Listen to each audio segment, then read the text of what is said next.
I couldn't be any direct in this video, especially I want to save you time, money, and many reasons why before you start your service accommodation or Airbnb business in 2025. These are the three things I can promise you today. 90% of new operators don't actually do it. Now, 2018, 2019, I would have said, don't worry about this, just go and get a unit because it will all work. Look, we are 6 years into this industry, really. 2018 was the burst of Airbnb and everything going on.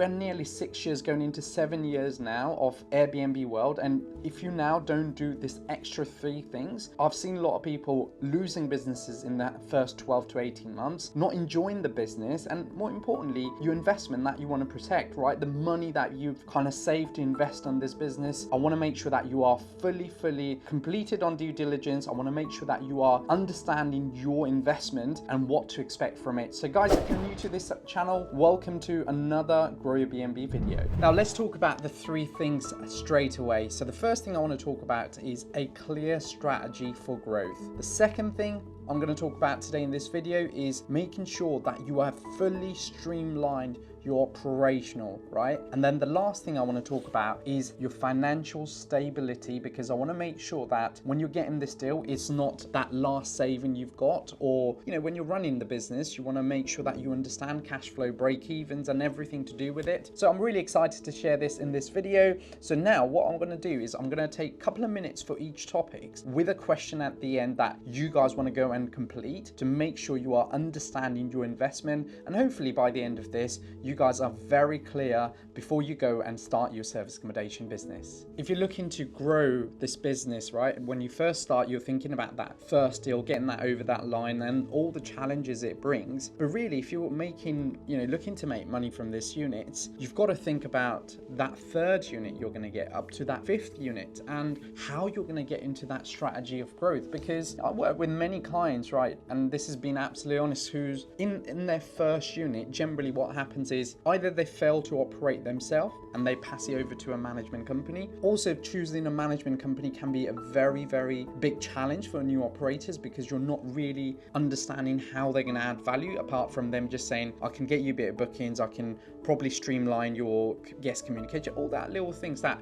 maybe you could have done yourself if you had a clear path of strategy of growth. So for me, I think when you're taking this unit on, I would 100% put a clear 12 months plan of saying this is how we're going to grow the business. Now, the four things I really look at is people who are involved in your business. That's going to help you grow your business. It could be your cleaning company, it could be your suppliers, it could be a linen company, it could be a furniture company. All this company play a big role into your business. Then you've got branding and marketing. What are you going to do that's nobody else in your competitions are currently doing? What strategies can you do? What can you make sure you are 100% the best kind of professional photo done? Can you add video tools? Whatever you can do to stand out of the market, you've got to make sure you put a clear plan in place. Number three, operational and legal. Want to make sure that you are fully covered. Agreements. You probably don't understand how agreements work on service accommodation and short-term rental, and I probably can say 80 to 90% of new operators sign the wrong agreement with the wrong clause in it as well. So again, it's going to be a big challenge for you. And lastly, to overcome that, making sure that your sales and performance is very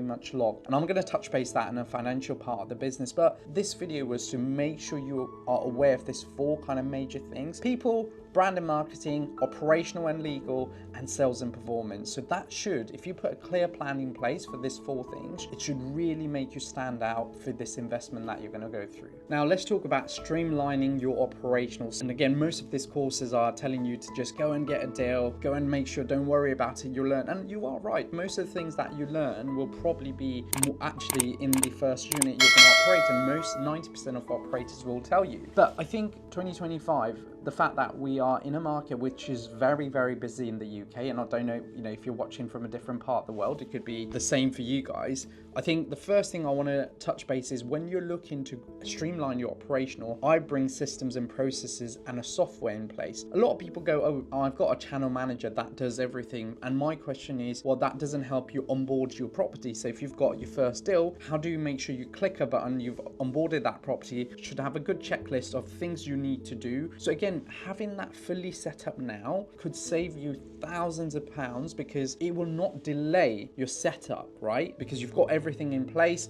You click a button, you've got the operational onboarding. You then obviously have all the checklist of things you need to do in that first kind of 7 days before launch, and then things after 7 days. And this is something that many operators, when I ask them, look, can I look at your operational checklist, or can I help you integrate that in the system that we build for clients? They're generally like, Piers, I don't have a system, I just did it as it came. And I'm like, okay, great, but you can see why 4 months, 5 months now we're sitting and talking about building your brand, and you're losing money and you're panicking right now for this exact reason. That could have saved you guys a lot of time when you first starting. And yeah, putting that system in place. Secondly, I'm just thinking, and this is very much me at the moment for our clients, when smaller clients come in place and speak to me, they're like, Piers, I don't have actually time to speak to agents, I want to grow and get another unit. And I'm like, okay, well, there's easy automation you can put with emails, or there's easy strategies you can put on emails that will allow you to engage the agent for your next deal. However, if you create a couple of good follow-ups in place, and I've seen,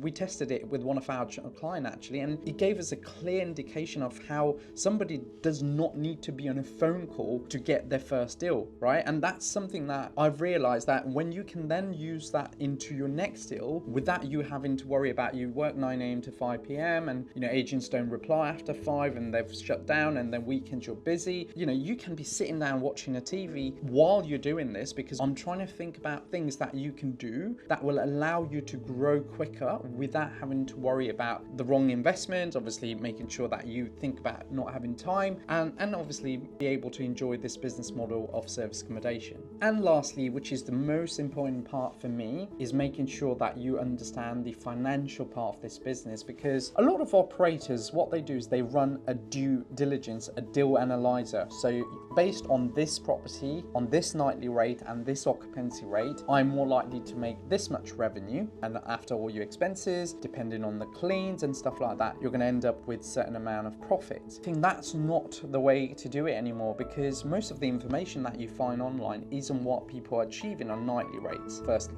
right? It will give you an indication, but it's not. I reckon if you're seeing a deal right now which is marketed online with Airbnb, and they say, okay, we're charging like £200 a night, they're more likely getting £170 a night. If somebody's charging 150, they're more likely getting 130. Obviously there's higher end of the units, that's probably going to get more, but the average market's doing that figure. So going back to speaking to those clients between 1 to 5 properties, and going and asking that question about how are you going to grow this financial over the next 12 months?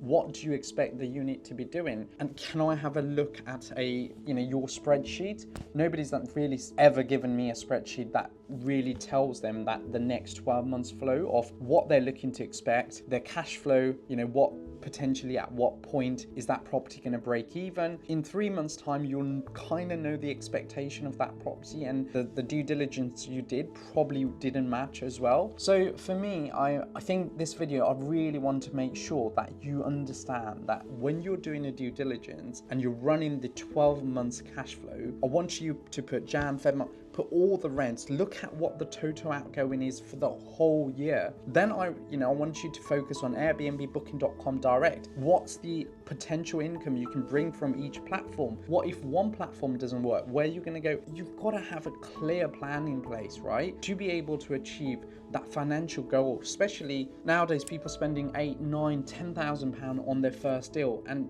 for that money to come back, I want to make sure that you are fully focused on knowing the business. Like I said, it's no longer the 2018 where, people said, oh, go and get a deal. Well, I would, because at that time the market was still growing. Whereas now the market at some places are very saturated. So unless you come up with a great plan, you're going to have a business. Yes, you are going to, by the way, I'm not saying you're not going to get bookings, but in 12 months time, you're going to end up going, that was a bad deal, that was a bad investment, and you've got to take a loss on that property. I hope you've enjoyed this video, guys. Now, if you are new to this channel, my name is Piers. We've made, Grow Airbnb videos for over the last 3.5 years.